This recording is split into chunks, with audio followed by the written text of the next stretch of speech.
Actually, I do come back to UC San Diego every semester to kind of help out, my daughter move in. She's sitting over there. So I am a Poseidon, a parent of frightened parent. Anyway, so I'm going to talk about a lot of AIs today. So we have some topics about AI chips, and we're going to use AI algorithms to design those chips. In any case, I want to make this presentation more, kind of interactive. So if you guys have any questions, please feel free to stop me anytime and let's get started. Started? Okay, so, right. So we're going to spend some time talking about where we are in terms of AI chips. I'm pretty sure you guys have heard about NVIDIA and all these other AI chips that, provide service to your ChatGPT session and all that. Then we're going to talk about what I do as research to kind of help out design these chips. There's two major types of AI chips out there. First is 2.5D chip, and second is 3D. And I'm going to talk about some research outcomes, mostly done by my students, of course. And I'm going to conclude with some takeaway messages. So 3 pillars of AI. I'm sure you guys have heard of this many times from different sources. There's data that we need, and also there's algorithms and models and chips. Data exploding everywhere, right? Data explosion happens in most of the areas. Some areas, in fact, suffer from lack of data instead of the explosion of data. So we'll talk more about that later on. But in general, in many disciplines, data is exploding.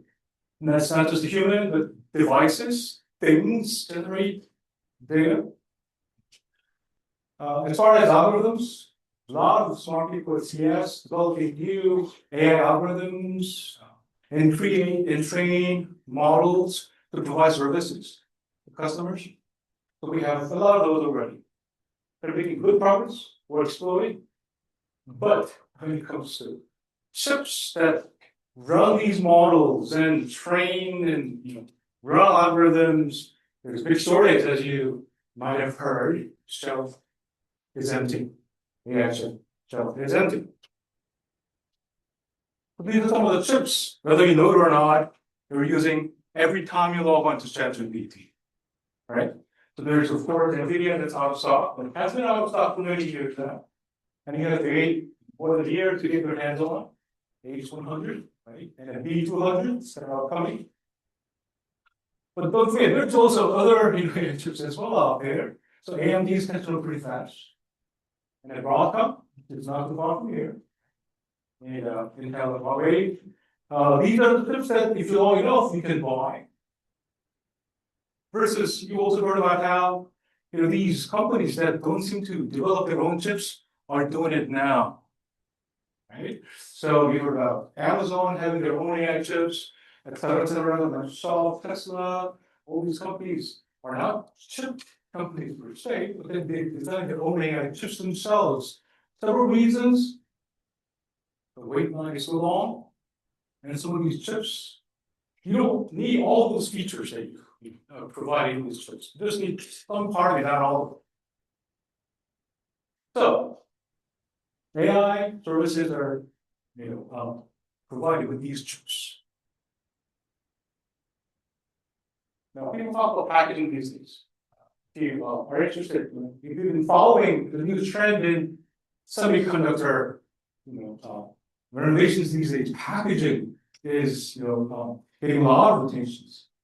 So packaging, in normal sense, you package something, you provide protection, right? So that you protect what's in it, right? So it used to be that when it comes to chip packaging, you only package one chip. Just like we see on the left-hand side. So one chip package, you provide protection, you're getting signals out of the chip so that you can mount your own PCB board with just one chip package. Nowadays, things are very, very different, right? So this H100s you see on the right-hand side, turned out there's 79 chips that are packaged together. 79. Literally Pringles, it's just a count of the chips. It's not the data chips, but A lot of chips that are packaged together. But if you think about, challenges in packaging multiple chips, it's not just, packaging it together so that they don't move around. We need to provide connections between. And you make sure that this whole thing works as it's supposed to. So there's a lot of issues. It's not just as simple as taking more chips.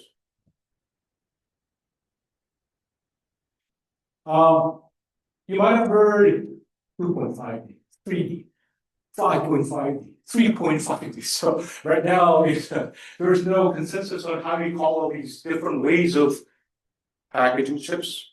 But some of the popular ones I brought you.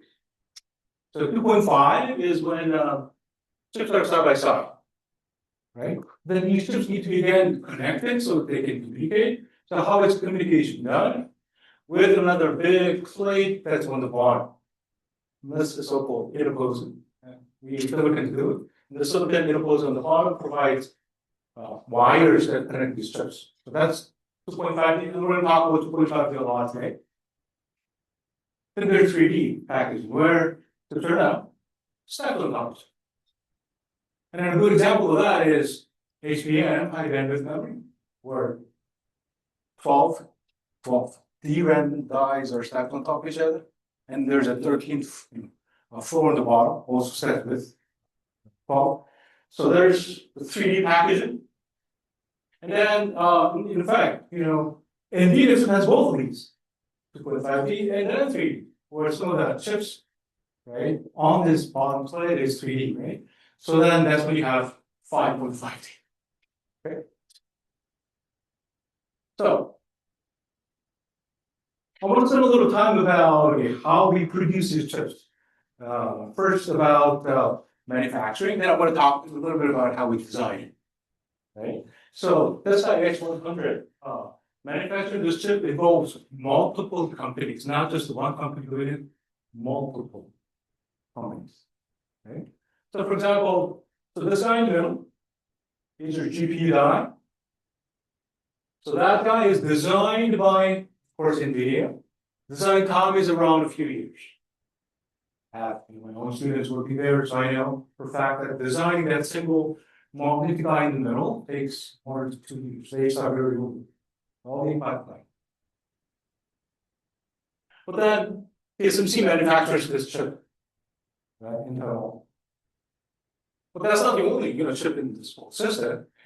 So as we discussed, we have also HBM chips on top and bottom. So these HBM chips, the DRAM stack, right, is designed and manufactured in South Korea and also Boise, Idaho. So 3 companies are producing HBMs.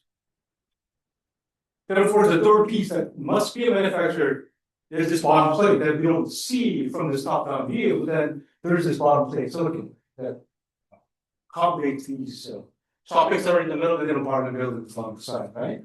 So that piece again needs to be designed. Now that design is done by actually TSMC.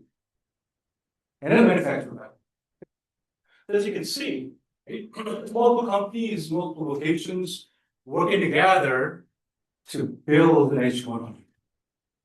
Right? It's not just one company or one nation that does everything.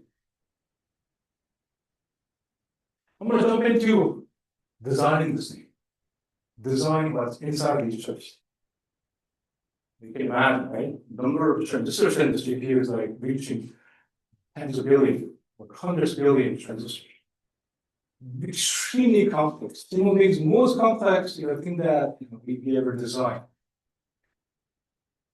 So this GPU in the middle is, in fact, cannot be designed by human body. I heard that most of the audience don't have too much background in EDA or structured design. So I'm trying to make my presentation more like general, easy to follow. So hope that's okay with you. But I know for sure that some of you know too much about EDA. So you have some of those slides coming up. So please, be patient. In any case, designing this thing in the middle, right? Human cannot handle. So we use computers to design this for us. So to do that, we develop algorithms to automate the design of this piece of it. versus HPN, these guys, and then also backplate, the bottom plate, is done manually, indeed by human being with one monitor. And there's some part that's automated, there's some part that's not automated. So what do I do with my students? What do I do? I focus on automated design part. We call it electronic design automation, or EDA. So that is my research focus. Now, my target technology is again 3DIC and 2.5DIC. So I produce a few paintings automatically, if I may. So the type of paintings or drawings or images are these. These are all generated automatically. So as far as 3DIC images, right? We have the design of individual tiers. This is the memory tier, that's the logic tier. And there's, there's information between memory and logic on that. These are all automatically produced. We don't do this at all manually. These algorithms, I'm going to talk to you about those algorithms. Some of them are AI based, some of them are non-AI based. Talk to one of those briefly. But when you draw these things, right, you need to know how good these drawings are. You need to be able to evaluate the quality of these images that are automatically designed, right? So that's when we do simulation. I mean, of course, if you can manufacture it and take the measurement, that'll be the best, but then it takes too long and it's too expensive, so we simulate, right? So we do a bunch of different kinds of simulations to find out how fast we can run this chip, so timing simulation. If there's any hotspot, temperature hotspot that's causing trouble holding it, then we do thermal simulation. And some of these 3DICs are manufactured with different kind of material. They have different kind of material properties. And sometimes the property differences cause trouble mechanically. So sometimes you may see crack happening in the chip, right? Voids, pop-ups. Mechanical analysis also is another simulation that we do to evaluate how good this computer-generated layouts are. All those using algorithms, not ranks. And then I do something similar for 2.5D aspect of it. So in this 2.5D IC, right, we need to design the bottom plate that connects chips on top. So you know, with the design and also design of the chips themselves that are mounted on it, and then some simulations to evaluate the quality. So all these are done automatically with push of button, mostly. And okay. So let's spend some time talking about what I do for the 2.5D IC. Okay. So I don't know if you follow this technology, you might have seen some news article that says, hey, we want to use glass. Not for windows like that, right? But for the bottom plate in 2.5D. Again, the chip, the bottom plate is silicon, the big piece of silicon, right? And people are interested in replacing that silicon with glass. Aren't they similar? Well, there's some things that are similar versus different, right? So why all of a sudden glass? Because of the material property differences and the cost as well. So glass on the left-hand side and the silicon on the right-hand side. Glass compared with silicon has all these good things. Better insulation. What that means, right, is if my neighbor gets hot, I don't feel that heat that much. And then a better CTE, so material property of glass. It's very similar to material properties of other things around me. It doesn't cause so much mechanical problem, including warpage. You know what that is. But the best part, glass is much cheaper. Yes. As you can imagine, this glass, big pieces, right? The windows, you can make it very big, and it's still quite cheap. Right? Compared to that silicon wafer, so expensive, and you cannot make it very big. You see? So that's why industry is so thrilled about, glass, because future AI system, you will need a lot more chips packets. Right now it's 80, but you may need 200 chips, on the order. In that case, the bottom plate will need to be larger, and you don't want to pay too much money on this bottom plate, right? So the cost and size is everything. Easy, right? That's why people look at this glass much more seriously than versus silicon. Oh, we know this guy very well. We've been using silicon, for almost 5 decades now. We know how to connect these chips with very small size wires and bumps and vias and silicon. We know how to deal with this. So our silicon technology is very, very advanced. So for small area, you can add a lot more wires to connect things up and repair circuits or so. So silicon is very advanced versus glass is very, very big. Wires is much thicker and via is much larger, right? Thermal conductivity is better with silicon. So you can dissipate heat much easier with silicon compared with glass. So all these different pros and cons. But all these are based on material properties. Doesn't say anything about, hey, if I go with glass for my chip, I have this chip sitting inside, in my company, I did it with silicon. What would happen if I go with glass? It's all of my question, right? My chip, my performance. Okay, it's cool, thermal conductivity, coefficient of thermal expansion, good. But what about power consumption? What about performance? What about the other costs? Okay, so there are metrics of interest as far as material, but then also system level metrics are as important, or sometimes even more important. So the big question is, especially the bosses sitting on the top floor of fancy buildings like this one, I was very surprised that you guys have fine looking buildings on this campus versus USC is quite different. In any case, so the big bosses, okay. How long does it take to see what glass does compared with silicon? And you raise your hand. I need 2 years to show that. No. I can do it in 3 months, or I can do it in 10 minutes. That's exactly what you see. Right? Take 2 years. If you actually fabricate a technique from this one, then all that the most accurate, because that's what you're going to get. Right? It's prototyping. Very accurate, but it takes forever. You can stop in the middle, where you just do your design and simulation, then you get reasonably accurate, evaluation of your glass basis compared with silicon. Still takes time. And obviously the next question is, how would AI help me here? I heard about how good, AI prediction is, right? As far as it's reasonably accurate and fast, I'm willing to give it a try. So the way I make use of AI, right, is predicting system level quality of my chips based on glass compared to silicon.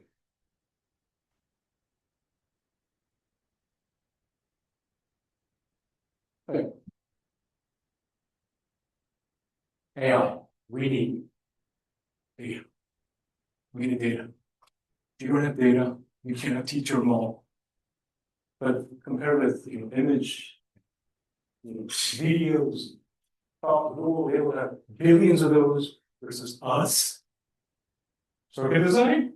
No, you can't easily find it. No, you cannot Google search it. No. If you're not careful, if you share your physical designs on the internet, you go to jail. So be careful. It's not easy to share your layouts on internet like this, like image and videos on YouTube, right? So the data is very hard to find for my case. So I heard about this synthetic data. It's not real, it's fake, right? But it's supposed to represent what the real thing is doing, right? Data obligation. Sometimes you have one data and you just vary in many different angles and try. No, I want to generate data myself. Can you do it?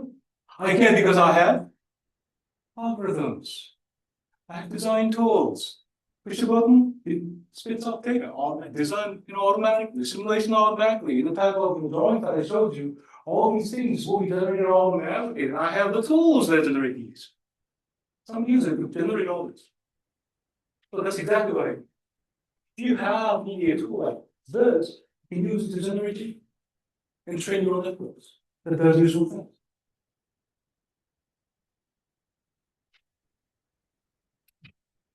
So, okay, so my goal is generating circuit designs automatically and then generating them up so it becomes a database, right? So where do we start? In fact, these drawings are auto-generate, needs to be manufacturable. You can't just draw random things and ship it to TSMC and expect they are able to produce these, right? You need to follow the rules set by these manufacturers. As we call that process design kit, PDK. And for 2.5 and 3D IC, we call them assembly design kits, ADK. So ADK, has several components. Design rules about how big things are, metal thickness, metal width, spacing, and one the size requirement is first component in ADK. Then also you need simulation models because after you do drawing, you have to get simulated to find out how fast, how much power consumption, right? So these simulations need models for the basic components in your design. Figure out why this long and now how much of resistance and capacitance and models are needed, right? And then that model is governed by these material properties. So we develop that because I still have good friends at Georgia Tech, so they do the manufacturing. So I have access to all these values. And of course, these numbers, again, are not just the guesses, but then they get from the actual manufacturer samples. Right? So that's the first thing you need if you want to generate your own data. Right? ADK. Then there's, of course, tools, algorithms. They generate these layouts and do simulation automatically. Again, I'm not going to bore you with all these details, but there's EDA software that produces designs automatically, right? Has two main parts for 2.5D. The things on the left-hand side designs individual chips that are mounted on glass interposer. And the things on the right-hand side designs what's underneath it, the big plate that connects these chips together. So chip package, chip layer interposer goes in flow, and then the full flow is automated. Push a button, you're done. Of course, you need to provide ADK and architecture. So then we start churning out designs and simulation reports.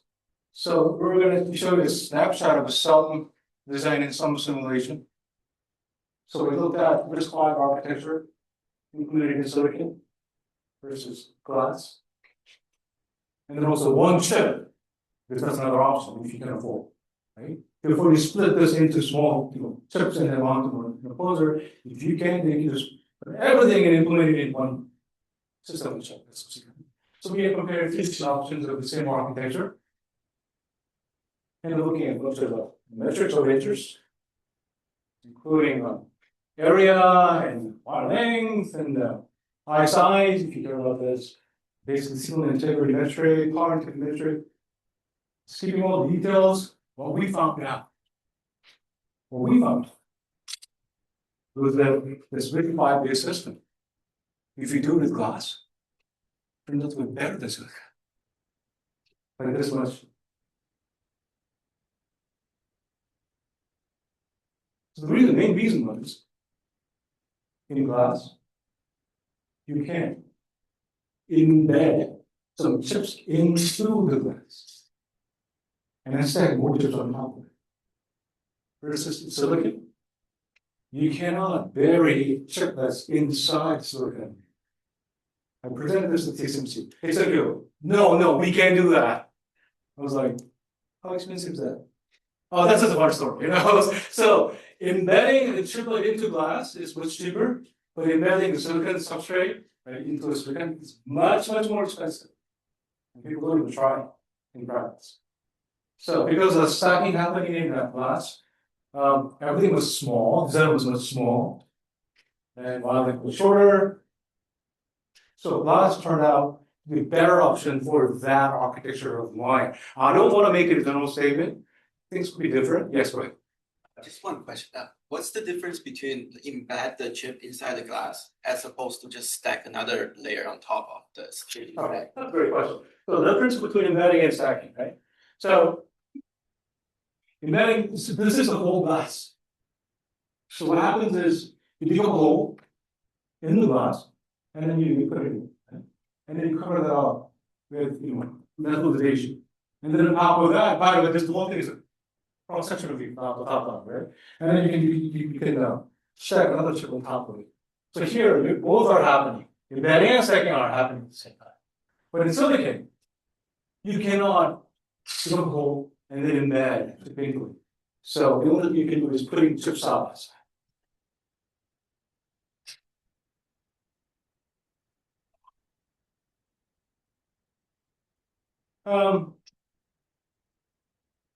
So yeah, now we are able to generate design. So we start building a database. So how do we do database building? I want to change my setting a little bit. I want to produce a design with different kind of size information. For example, microball, the balls, so all the balls that you need to attach the die to a glass. We need balls, like solder balls. The size and the spacing of these balls are called microball pitch. That number you can change, right? And if you change that number, right, you'll have a different design. So you pick a microball pitch, and then we have a design tool that I showed you earlier on. Produces these, layout simulation reports, and then you extract numbers out of it, right? For this pitch, for that design, the whole area was this, and the length of the whole connections are this. I size, similar integrity sets, repeating impedances.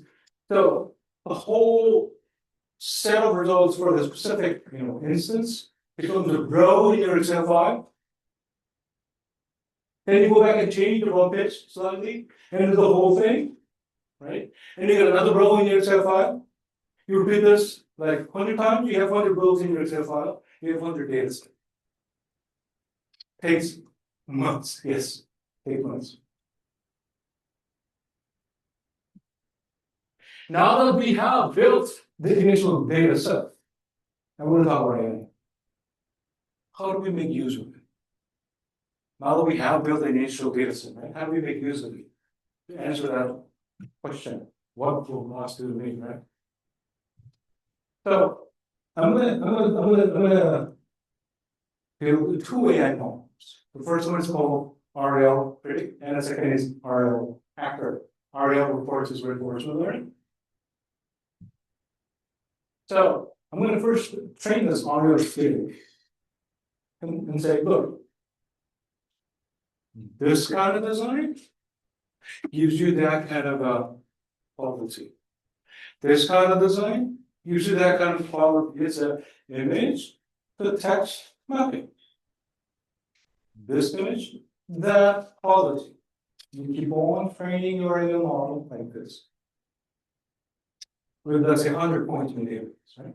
100 is not enough, of course, it's never close to 1 million, but then you start from somewhere. Then you deploy this guy, and then talk with this second neural network that works as an actor. So what the actor does, right, is okay, I want to improve my current design, and then I want to make some changes in my current design. Let's say I want to bring in this AOV closer to L1 cache, right? I want to use 5 micron pitch wire instead of 3. I want to optimize my system by varying key parameters. And every time I make a change, I want to make a random change. And then I want to ask this guy, hey, how good was my acting? How good was my change in the design? And this guy, initially trained, in some way, will say, all right, I think I saw this guy's design before, right? So it was this. No, this design was slightly different from the other design I saw. It's I do some interpolation, I do some prediction. So that's the problem. So this guy keeps on providing input to this guy about how good that acting was, how good that and RL moves were. Right? And then as you do this, right? So this guy remember some of the good actions that were praised by the judge on the side, and you keep them, right? And then this temporary storage contains some of the good actions that were made by that actor, judged by this critic, and they go offline. And then for each one of those temporary solutions that you saved, you do the actual design. Because these designs were never done. Now you do offline, in parallel. And then for each one of those good solutions that you saved, good samples that you stored, right? You do design so that you get actual accurate PPA data out of it. And then you add additional entry to your database, and then you grow your database. And then you retrain your critic using the grown database, and you keep on repeating this then multiple times. What happens, right, is your database grows, and your neural networks also get smarter. So the more time you spend on this, all these things become better.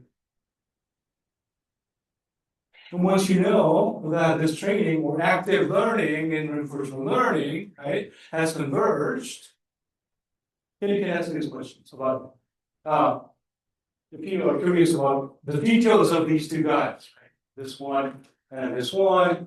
This one is not very complicated. So it's a very simple-minded multi-layer perceptron that maps images and parameters to data. But then this actor was a little sophisticated, so we transformed. Right? The transform has encoder decoder. Basically, the problems that you optimize, you tune it in sequential fashion, just like how you treat tokens in LLM. Right? So we're going to tune the first parameter, and then followed by the next parameter, and then followed by the next parameter. So we do the sequence-based tokens in generation. And then we look at the correlation among the ones that are tuned using attention network. And then we also look at correlation among the ones that are not tuned, you get correlation, and then decoder split out one token at a time, based on what we have seen so far, and what we have added new into the token sequence. So, using all this, right, we asked the trained AI neural network 2 questions. This guy is my RM critic. I asked the following questions to the critic. And this guy is my RL actor. I asked this guy question. So RL, I'm going to critic, hey, I have no design that you never saw before. Give me the ones I want to hear about. Right? The signs, the noise, the thermal trouble, the evaluation of this new design for this kind of setup. It does prediction.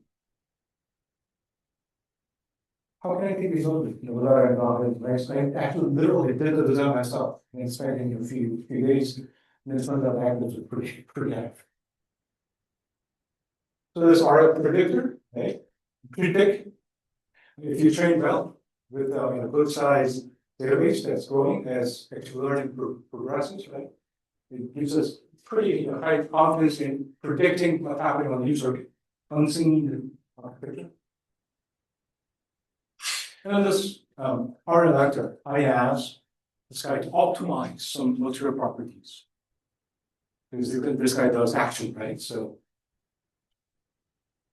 give me the best possible, neural fitness for the circuit that I just showed you. Give me the best microphone pitch, material properties. And this guy does optimization of this material property and geometry parameters and optimizes. It changes the current value into these different sets. So these goes to manufacturing. Hey, this is look, my RF actor says the productivity should be 4.8 instead of 4.9. And they'll tell you, we can change that easy. You can just change the knob setting of my equipment, or we can use material that's cheaper than the current. So then you'll be happy. Go ahead. Do you have to specialize the reward function specifically for the chip design, and how difficult that to design the reward, and does it really matters like the specific reward you design That's or very the good. quality? Reword is the biggest challenge in reinforcement learning. Reword. How good is the new design that you just looked at? You know, it all boils down to what your reword says. But this guy is the reward function. This guy predicts the reward, not actually calculating the reward, but it's trained to predict the reward. So this reward function, right, for this application predicts performance, power consumption, signal integrity, those type of metrics. But this can be changed, right? Depending on your applications. If you, I don't know, use RL to, build a new drug, right? The reward, you will have a certain aspect of that reward, right? The cost, how useful this drug is compared with the other one, right? But you can train a reward mechanism instead of using very complex ones with data.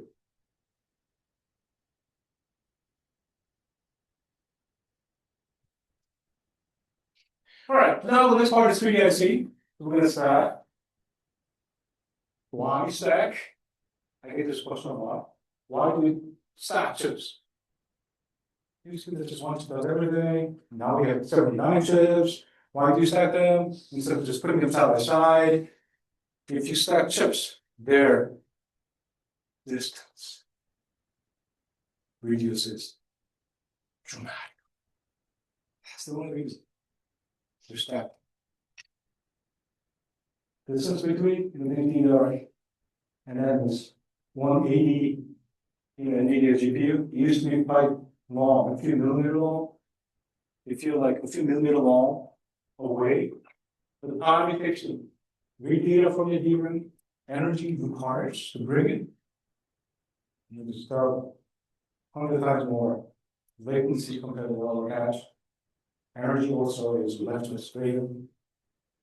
But if you stack it here right above your computer engine, separated by a few, micron, which is demonstrated by a divided way.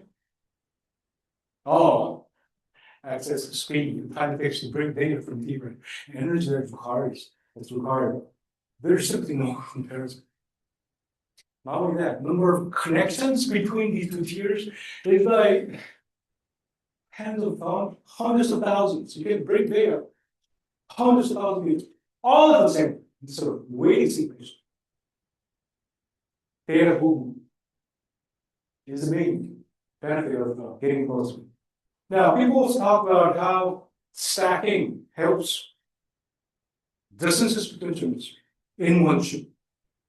Right? There used to be that in one chip, the longest distance between any pair of transistor is in quarter distance. Right? But then if you're willing to divide up this circuit into two tiers like this, then of course this corner to corner distance is much too small. 2.7. Assuming the vertical thickness is very thin. Indeed, the thickness of these lines, right, after the stacking is very thin. You thin, then you stack. This vertical distance is almost negligible. 2.7, 2.7.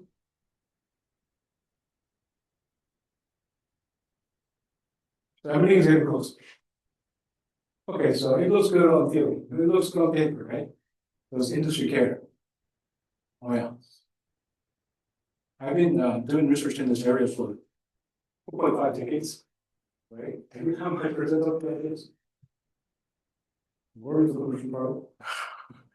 I was not able to answer that question until like very recently. Now, you guys are using this every day.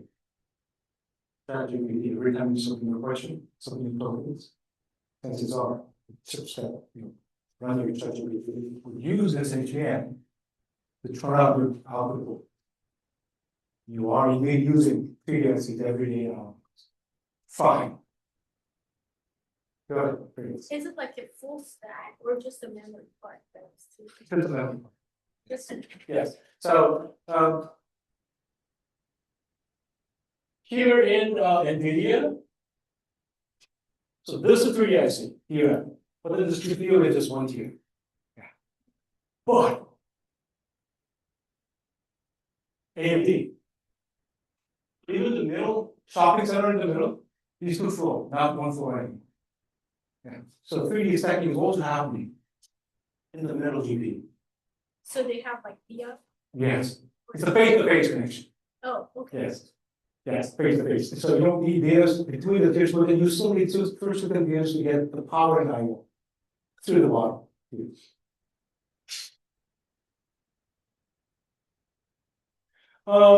So it's commercialized, things are, looking better, so what do I do? By the way, so data centers, AI services, yes, it's totally happening, but not mobile yet.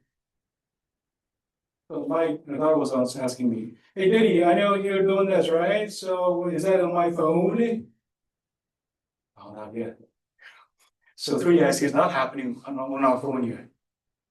So I visited these companies, A, and S, and the Q, and M, right? The top four, right? AP, mobile AP companies. They're still thinking about it. There's some issues, right, that need to resolve until they use 3S in the mobile phone yet. Soon and there's. So designing 3D-IC, you gotta design the whole stack. First floor, second floor, third floor. How hard is that? I mean, if you know how to design one tier, why can't we just use the same tool to design 2 tier or 3 tier or 5 tier? I would say, no. It's not as easy as that. 1 tier house, you need 2 drawings. Placement of location of transistors, routing the connections between the transistors. And we have a commercial tool that does this already, and you guys use the chips designed by this school. If you want to buy this, we'll do that. No restriction. But if you have 2 floors in your house, you need 5 drawings instead of 2. Because you need to place transistors in each tiers, and you need to connect them. And you need to connect both tiers together. You need 5 drawings instead of 2. You need a 2 floor in your house. All automatically, and these 5 things all need to be co-optimized together. It's not like you draw this while ignoring this. No. You want to go to the bathroom about 4, you want that stair to be very close to, your bathroom, right? So you need to look at how the tiers interact with each other.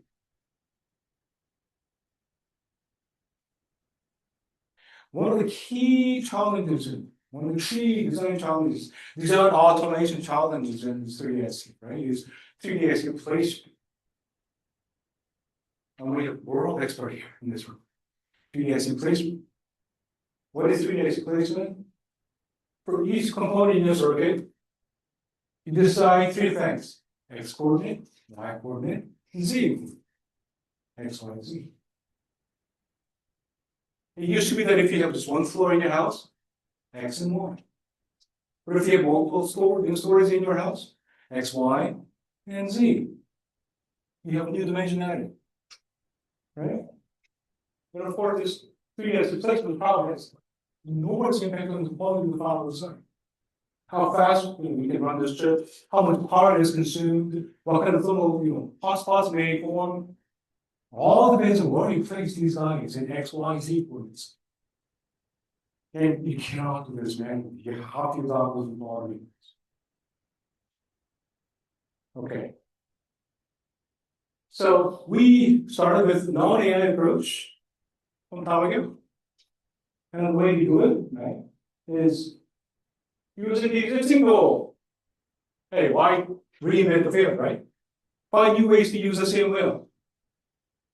So very simply, put the way we do 3D-IC placement, right, the conventional algorithm, right, is we start with the IC placement, single floor design. We compact it, and we partition it. Oh, that looks like a very rough idea. That's the first. Very nice. I'm going to take over from my TK on this. Start with the 2D placement, compact it, partition, clean up the main overloads, 3D please. Yes, so. Is it for the partitioning, is the compaction necessary? No, so, well, compaction and partition are separate steps. So compaction, the way we compact, right, is very simple. So you multiply 0.717 to all xy coordinates of this. Why 0.717? Because the footprint of 3D is half the size of 2D. But if you multiply, 0.77 to xy coordinates, what is preserved here is the fact that this guy and this guy are right next to each other. It's still there, it's just that there's overlap. But then relative position information of xy in this initial design, all maintained here. It's just that you are plotted into a small space, you start overlapping, but then relative position, who's my neighbor, all intact. But we have a lot of overlaps. So we remove overlap by doing tube partition. But after tube partition, again, my neighbor information still remain intact. And that's exactly what our polynomial exploitation is doing so well. And we just need everything.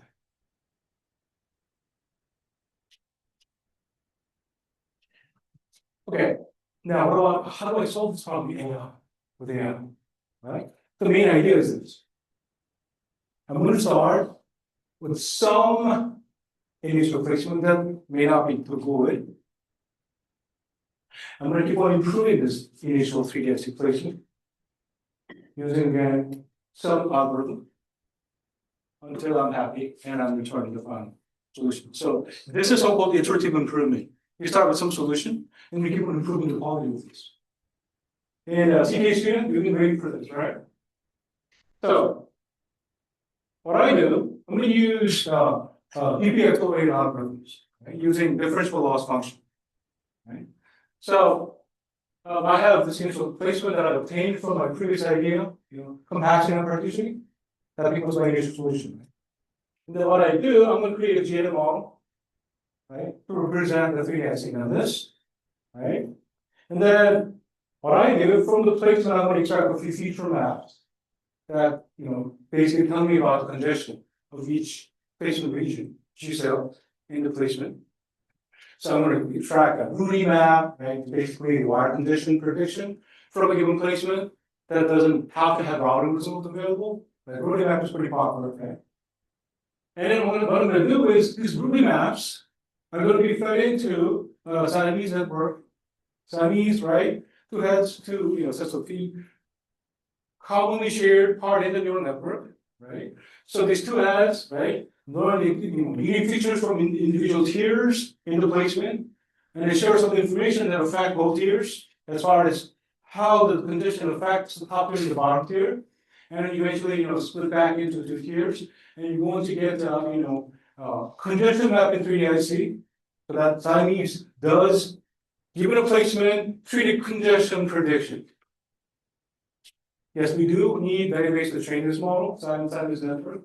In any case, we use this in our differential loss function. So basically, this differential loss function that looks into congestion and cut side number of connections, right? And then the density in each placement tile and the displacement information,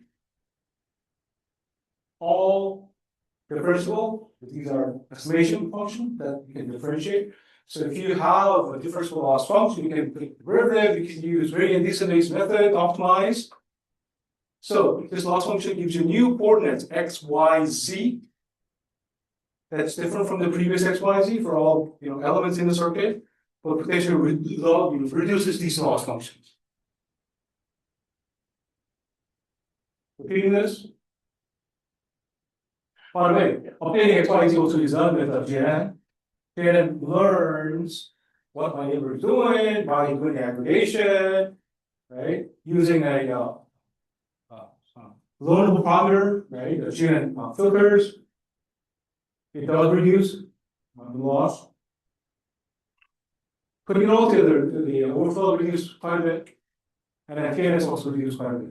The ballistics is hard, but the TNS there's a lot of room for improvement, so we're able to beat the other work that I presented earlier. So this condition control in 3D placement was totally doable with the differential loss function and some small amount of data to train the time extent. And this was done, presented about years back. And I'm sure that we can put this work in very different. We just took a baby step. So baby step.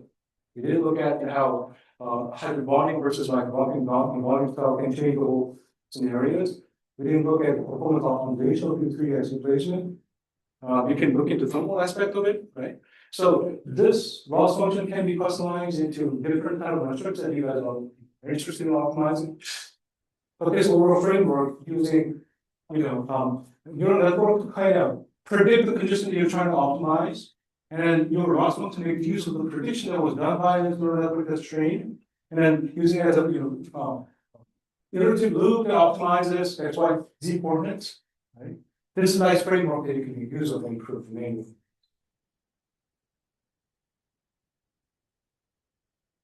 So, put it all together. It all goes down to this. This is what goes through your management. So, okay, I need simple message here. I need simple message. What is the simple message?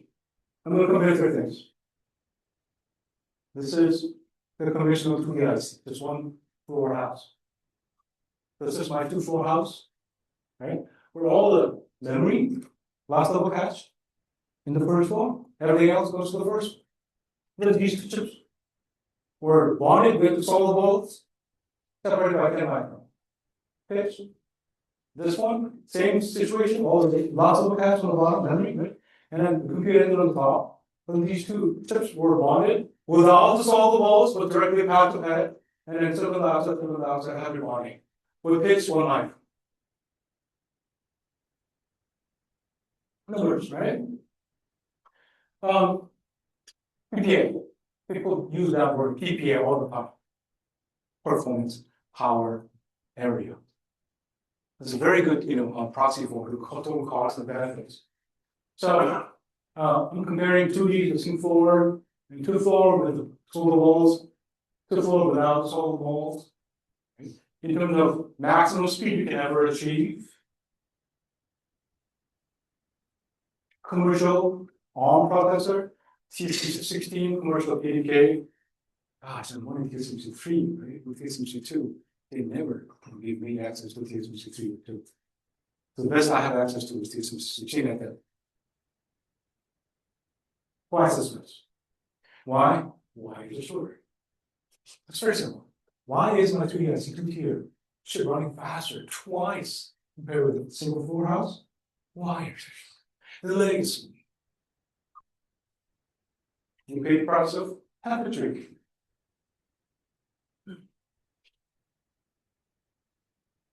My last slide, right? Okay, so all right, we were happy with 2x performance improvement. We got to pay price on the Power increase. Oh, the reason for power increase. Good catch again. So power consumption increase because we're running the chip fast. Yeah, so you have to pay the price. But if your performance is king, that's what you want to go with. But what I didn't show you, CK, right, is another design where performance is equal, ISO performance power comparison. In that case, my power for 3x is small. Thank you. Yeah. There's another dimension Which is yield. oh.